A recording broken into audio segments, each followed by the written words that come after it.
Hello everyone, मैं हूं वैद्य प्रगति श्रीवास्तव और आज मैं एक डिस्कशन लेके आई हूं आपके साथ में आर्तव चक्र से रिलेटेड।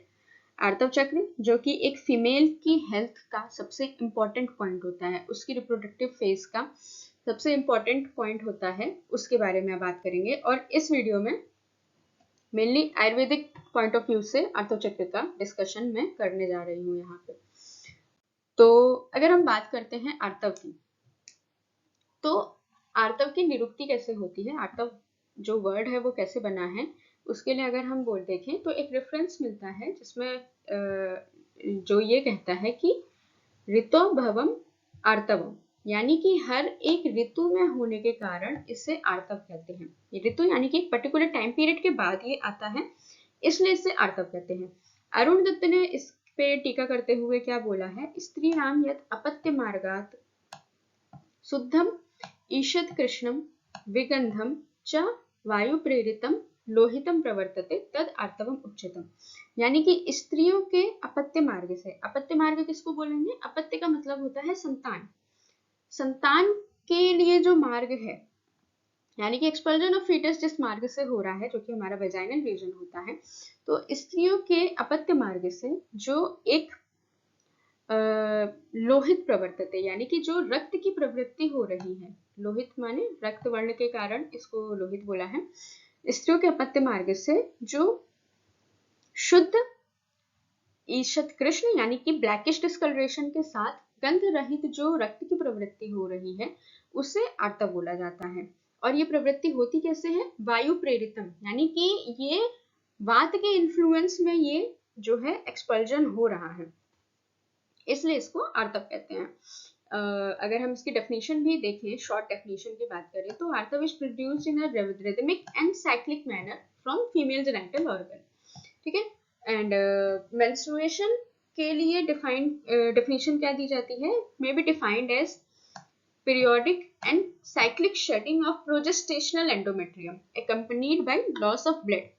प्रोजेस्टेशनल का क्या मतलब है, जो हमारा प्रोजेस्टेरोन हार्मोन है उसके इन्फ्लुएंस में ये एंडोमेट्रियम हमारी बन रही है और एक साइक्लिक मैनर में इसकी शेडिंग हो रही है। तो आर्तव की निरुक्ति कैसे हो रही है, ऋतो भवम आर्तवम, यानी कि हर एक पर्टिकुलर टाइम पीरियड के बाद एक्सपल्जन होने के कारण इसे आर्तव। आर्तव का नेचर अगर हम देखें तो आर्तव क्या होता है, आग्नेय गुण प्रधान होता है।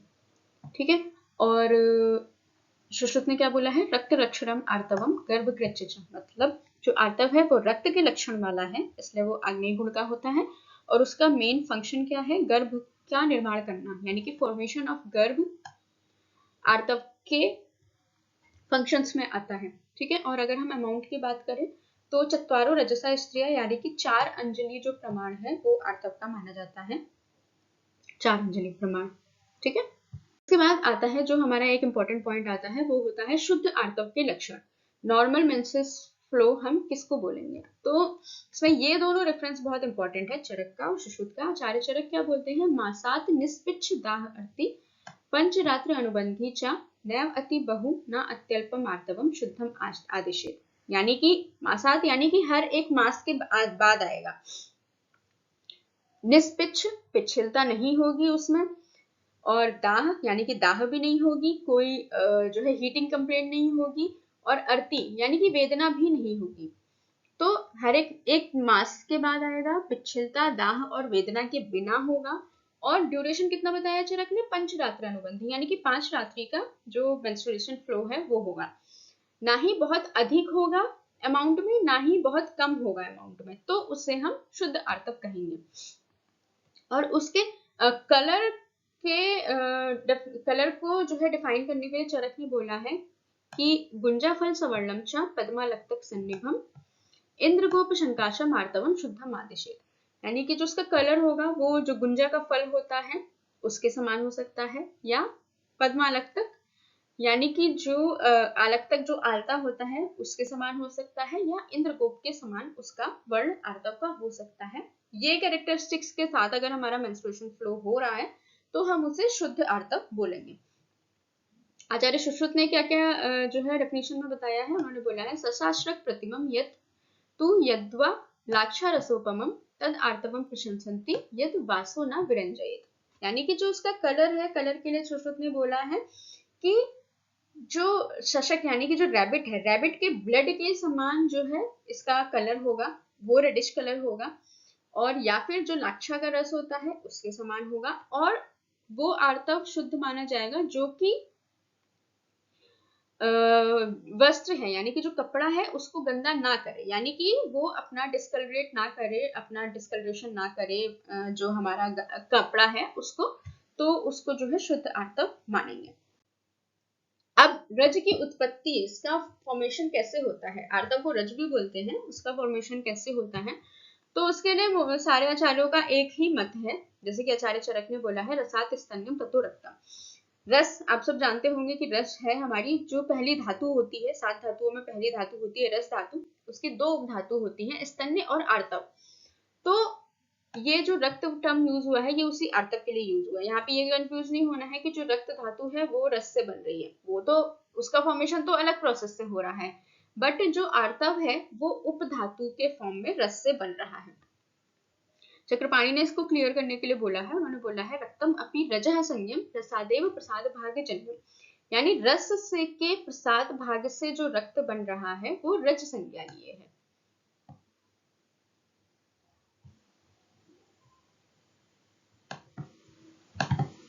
क्या कह रहे हैं, रज संज्ञक रक्त जो है रस से बन रहा है। सेम सुश्रुत ने भी बोला है कि रस से ही रज संज्ञक रक्त की उत्पत्ति हो रही है। ठीक है, इसके बाद जो आता है हमारा ऋतु चक्र यानी कि आर्तव चक्र।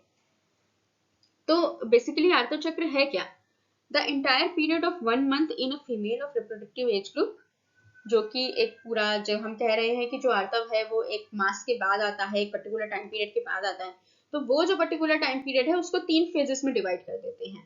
पहला फेज आता है रजस्राव काल, दूसरा आता है ऋतु काल, और तीसरा आता है ऋतु व्यतीत काल। तो रजस्राव काल जैसे कि नाम से पता चल रहा है, इसमें रज का श्राव होगा, मेंस्ट्रुएशन फ्लो होगा, तो इसको मॉडर्न के मेंस्ट्रुअल पीरियड से जो है हम कोरिलेट कर सकते हैं।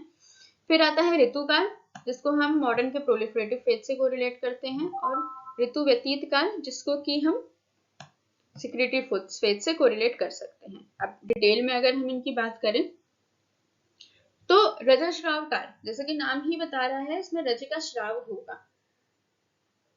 तो मेन कैरेक्टर क्या हो गया इस ड्यूरेशन का कि रज का श्राव होगा। अब कितने दिन तक का होगा ये, तो इसमें सारे आचार्यों का अलग अलग मत है। वाग्भट और भाव प्रकाश कहते हैं कि ये 3 दिन का होगा, चरक कहते हैं कि ये 5 दिन का होगा, हारित और भेल कहते हैं कि ये 7 दिन का होगा। अगर हम मॉडर्न साइंस की बात करें तो मॉडर्न साइंस सिंपली कहता है कि जो मेंस्ट्रुएशन पीरियड है वो 3 से 5 दिन का होगा। तो कहीं ना कहीं आयुर्वेद उसी रेफरेंस में बात करता है कि 3 दिन या 5 दिन या 7 दिन। ठीक है, और इसके बाद आता है ऋतुकाल जो कि हम कोरिलेट कर रहे थे प्रोलिफरेटिव फेज से। तो अगर हम एक प्रोलिफरेटिव फेज की बात करें तो उस पीरियड में क्या होता है, उसमें मेनली फॉलिकल्स का मैच्योरेशन होता है, और उनमें से एक फॉलिकल मैच्योर होकर डोमिनेंट होता है और वो फर्दर हमारा सेकेंडरी oocyte में यानी कि ओवम में कंटिन्यू करता है। तो इसी के लिए उसी रेफरेंस में आयुर्वेद में भी बोलते हैं कि गर्भ ग्रहण योग्यस्तु सा एव समय स्मृता, यानी कि गर्भ ग्रहण का जो योग्य समय है वो ऋतुकाल है।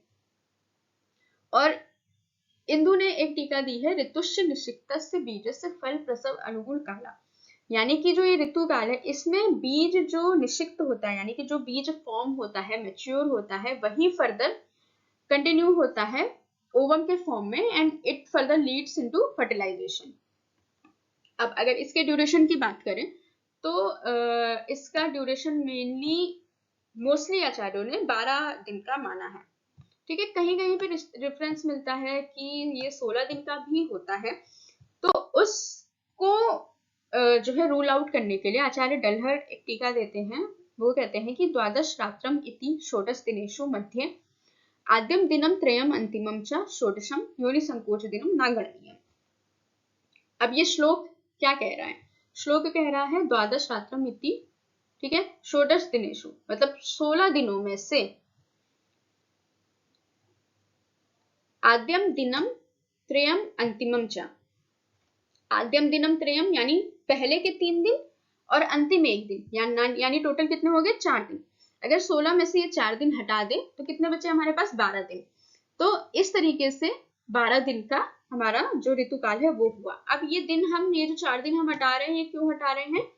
योनि संकोच के कारण, यानी कि इस समय हमारा योनि संकोच है, यानी कि जो वेजाइनल कंस्ट्रिक्शन है वो हो रखा है। पहले के 3 दिन में क्या होगा? पहले के 3 दिन में तो मेंस्ट्रुएशन होगा, और जो आखिरी का 1 दिन बच रहा है उसमें हमारा वेजाइनल कंस्ट्रिक्शन होगा। और योनि जो है एक ब्रॉड टर्म में आयुर्वेद में यूज होता है। योनि से हम वेजाइना भी यूज करते हैं, योनि से हम यूट्रस, सर्विक्स या पूरा वेजाइनल जेनाइटल सिस्टम भी जो है कोरिलेट करते हैं। तो यहाँ पे हम ये भी कंसिडर कर सकते हैं कि सर्वाइकल ऑस जो है क्लोज हो चुका है, इसलिए उसको हम एक्सक्लूड कर रहे हैं।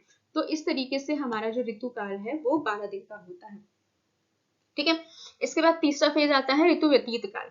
ऋतु व्यतीत काल को मॉडर्न साइंस में तो सेक्रेटरी फेज से कोरिलेट कर रहे हैं और उसका बहुत डिटेल डिस्क्रिप्शन वहां पे मिलता भी है, बट आयुर्वेद में ऋतु व्यतीत काल का इतना डिटेल डिस्क्रिप्शन नहीं मिलता है। उसके लिए बस 1-2 रेफरेंस मिलते हैं, जैसा कि आचार्य सुश्रुत ने बोला है, ऋतु व्यतीते नार्यस्तु योनि संव्रियते तथा, और वाग्भट ने क्या बोला है? ऋतु अवतीते योनि सा शुक्रम नान्तः प्रतीक्षति, यानी कि योनि का संवरण हो चुका है, योनि कंस्ट्रिक्ट कर चुकी है, ऑस क्लोज्ड हो चुका है, और इस वजह से क्या होगा? जो शुक्र है हमारा वो प्रवेश नहीं कर सकता है। योनि संकोच होने के कारण शुक्र हमारा जो है प्रवेश नहीं कर सकता है, इसलिए जो है फर्टिलाइजेशन नहीं हो सकता है। फर्टिलाइजेशन पहले ही हमारे ऋतुकाल में ही होगा। ये एक शॉर्ट में जो है डिस्क्रिप्शन है आयुर्वेद में रजस्राव काल, आर्तव चक्र का।